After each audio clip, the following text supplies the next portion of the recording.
JT.fr, fournisseur officiel de football. Bonjour à toutes et à tous et bienvenue dans ce nouveau JT Foot Mercato. On commence avec la belle victoire de l'équipe de France face au Luxembourg grâce notamment à une deuxième période plus honorable et un Kylian Mbappé en forme. Didier Deschamps a tenu à féliciter le Bondinois au micro de TF1. Il sait pourquoi il est là et on aura besoin de lui à son meilleur niveau. Le fait d'avoir joué 90 minutes lui a fait du bien comme le travail qu'il a effectué. Même s'il est contractuellement sous contrat avec le PSG jusqu'au 30 juin, son nouveau club, le Real Madrid, a tenu à féliciter sur Instagram son nouveau joueur ainsi que Camavinga pour leur belle performance lors de ce match amical. D'ailleurs, le transfert de Mbappé au Real a résonné comme une bombe dans le monde du football. Le capitaine du FC Nantes, Pedro Chirivella, a tenu à faire l'éloge de son ex-adversaire au quotidien AS. Je pense qu'il était temps pour lui de partir, il avait montré une domination incroyable à Paris et Madrid est une autre étape, l'un des plus grands clubs du monde historiquement. Nous allons voir comment Ancelotti va le gérer avec autant de stars. Les Bleus brillent, tel a été le cas de Bradley Barcola qui pour sa première avec les Bleus a délivré la passe décisive du troisième et dernier but de la France,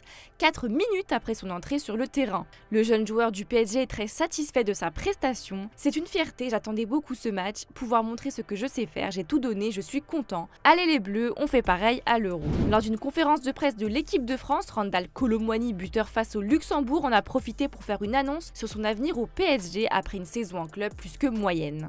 Ça me fait du bien, je suis très content de revenir en bleu, porter ce maillot-là. Ça a été une saison très compliquée pour ma part. J'ai jamais connu autant de difficultés depuis que je fais du foot. Non, il n'y a pas eu de discussion par rapport à si je reste ou je pars. Je me sens très bien ici et je compte pas partir.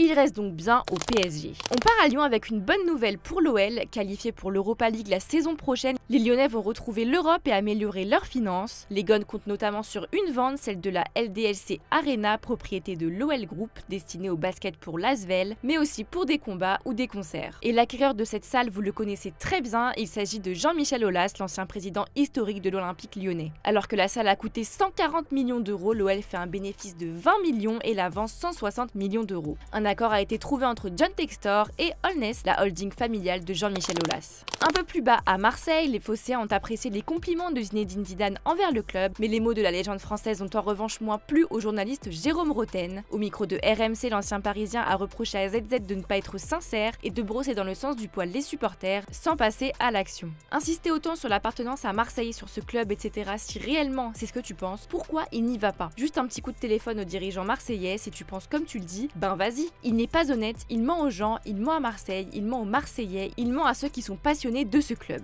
Voilà qui devrait faire réagir. Chez les Rennais, Frédéric Massara a du pain sur la planche et va faire un gros ménage sur son effectif, selon nos informations. Avec une très décevante 10e place en Ligue 1, une première depuis 2018-2019, le club breton va subir de profonds bouleversements au niveau d'un effectif construit par Florian Maurice et qui a montré clairement ses limites tout au long de la saison. Le chantier est immense à tous les postes, à commencer par la défense puisque Wu, Omari, Assignon, Théat pourrait quitter les rouges et noirs cet été. Au milieu de terrain aussi, il y a un gros tri à prévoir. Désiré Doué cible de nombreux clubs européens dont le PSG va être difficile à conserver. Enfin, en attaque, nul doute que l'ancien boss de l'AC Milan va apporter du sang neuf. L'attaquant turc Yildirim, un choix de Florian Maurice qui n'a pas marqué un seul but en 21 apparitions de Ligue 1, risque d'en faire les frais et d'être poussé vers la sortie.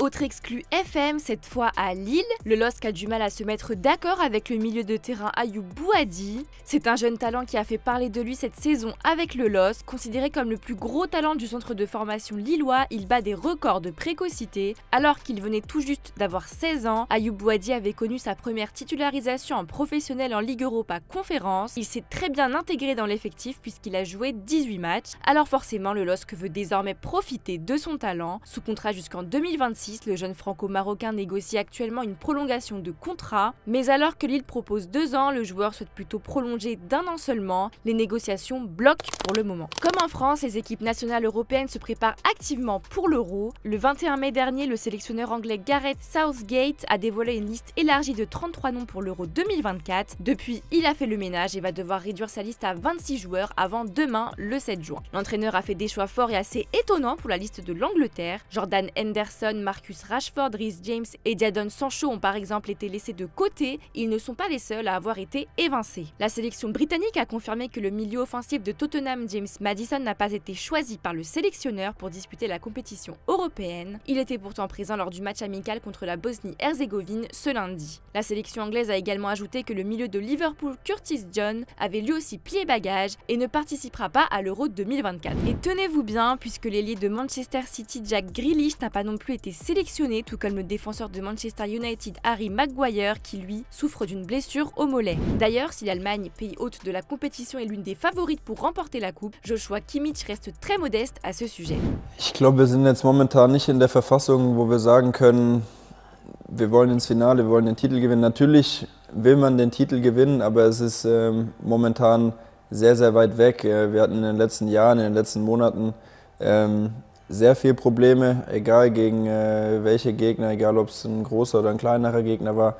Dementsprechend, glaube ich, müssen wir erstmal ein bisschen kleinere Brötchen backen, wieder mehr zur Basis auch zurückkehren, müssen uns auf, ja immer, wie man so schön im Fußball sagt, auf das nächste Spiel konzentrieren. En Espagne, on se concentre sur le mercato d'été, notamment à Retafe. Selon AS, le club de la banlieue madrilène aurait des vues sur le joueur du Real Madrid Arda Güler pour remplacer Mason Greenwood sur le départ. Le président des Azulones, Ángel Torres, devrait rencontrer le directeur général du Real Madrid, José Ángel, pour lui murmurer cette idée à l'oreille, mais il faudra plus que des murmures pour tenter de convaincre les merengues. Le Turc de 19 ans, marqué par des blessures cette saison, a bien l'intention de rester et le Real Madrid semble vouloir le conserver. Tout reste envisageable pour ce jeune joueur qui a besoin de jouer pour acquérir de l'expérience. S'il reste, il sera néanmoins difficile pour lui de s'imposer en tant que titulaire la saison prochaine, avec une concurrence féroce sur le front de l'attaque madrilène, renforcée par l'arrivée de Kylian Mbappé. En parlant du loup, Mbappé a permis à Cristiano Ronaldo d'enregistrer un nouveau record de likes sur Instagram. CR7 a commenté la publication du Français annonçant son départ au Real Madrid en disant qu'il a hâte de le voir illuminer le Bernabéu. Les mots du Portugais ont été likés par 4,7 millions de personnes.